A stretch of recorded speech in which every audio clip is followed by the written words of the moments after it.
অনেকে কমেন্টে জিজ্ঞাসা করে, দাদা আমার মাশরুম কেন লাল হয়ে যাচ্ছে? দেখুন, শুধু আপনার নয়, আমারও মাশরুম লাল হয়ে যায়।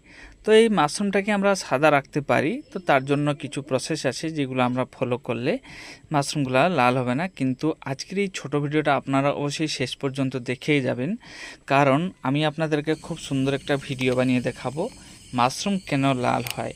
তো দেখুন, রাত্রিবেলা আমি একটা মাশরুম বেডের কাছে এসেছি। এইখান থেকে আমি দু একটা মাশরুম হারভেস্ট করব। এখন মাশরুমটার কালার আপনারা দেখে নিন, আমি ঢাকনাটা খুলে আপনাদেরকে দেখাচ্ছি। এখন দেখুন, মাশরুমটা সম্পূর্ণ ভালোভাবে ফুটেনি, আরও একটু বড় হবে। আর এখন মাশরুমের গায়ে কোনো রকম লাল দাগ নেই, একদম সাদা ধবধবে আছে। তো বন্ধুরা, এইখান থেকে আমি একটা মাশরুম হারভেস্ট করছি, একটার সাথে আরও একটা ছোট্ট তার সাথে চলে এসেছে। তো আমি এখন এইটাকে ঢাকা দিয়ে চলে যাচ্ছি। এই যে আমরা ঢাকা দিয়ে দিচ্ছি, কারণটা হচ্ছে বৃষ্টি হলে, বৃষ্টির জল পড়লে কিন্তু বেড খারাপ হয়ে যাবে, যেহেতু আমাদের এই মাশরুম বেডগুলা গাছের তলায় ফেলানো থাকে। তো রাত্রিবেলা দেখুন, আমার টেবিলের উপরে আমি একটা সাদা কাগজ নিয়েছি।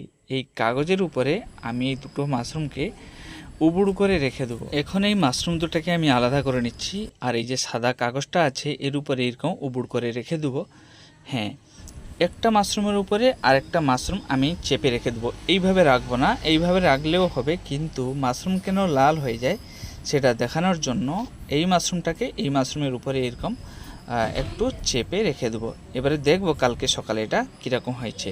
এবারে সকালবেলা দেখুন, মাশরুমের উপরে মাশরুম চেপে রাখার কারণে বড় মাশরুমটার উপরে আমি ছোট মাশরুমটা রেখেছি, কিন্তু ছোট মাশরুমের উপরের দিকটা দেখুন পুরো সাদা আছে, কিন্তু এইটা তুলে দেখি যে এর নিচে লাল কালার হয়ে গেছে। কেন লাল কালার হয়েছে সেটাও আমি আপনাদেরকে এই ভিডিওর শেষে দেখাবো। দেখুন, একদম কাগজটা একদম মাশরুমের মতন ডিজাইন হয়ে গেছে, আর খুব সুন্দর একটা ডিজাইন হয়ে গেছে। এরকম ডিজাইন আপনি হাতে রং করেও তৈরি করতে পারবেন না। দেখুন কত সুন্দর একটা মাশরুম তৈরি হয়ে গেছে।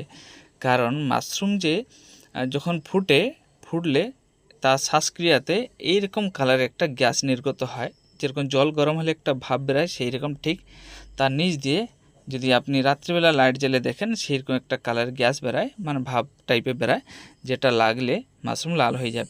তো বন্ধুরা, আসুন আমি আপনাদেরকে আরেকটা ভিডিও বানিয়ে দেখাচ্ছি।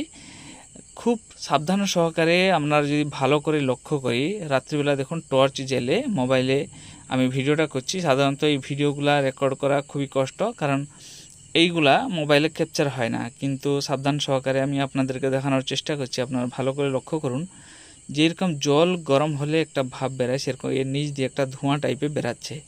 আপনারা সবাই জানেন মাশরুম একটা উদ্ভিদ, তো এটা বেঁচে থাকার জন্য এরও শ্বাসক্রিয়া মানে প্রয়োজন। তো শ্বাসক্রিয়াতে এই যে গ্যাসটা নির্গত হচ্ছে, মানে বেরোচ্ছে নিচ দিয়ে, এটার কালারটা এরকম লাল। তো এই যে গ্যাসটা যদি ঠিকভাবে বেরোতে না পারে, আমরা যে ঢাকা দিয়ে রেখে দিই পলিথিনের ভিতরে, একটা মাশরুমের উপরে একটা মাশরুম চাপা হয়ে রয়ে যায়, সেই ক্ষেত্রে এটা লাল হয়ে যায়।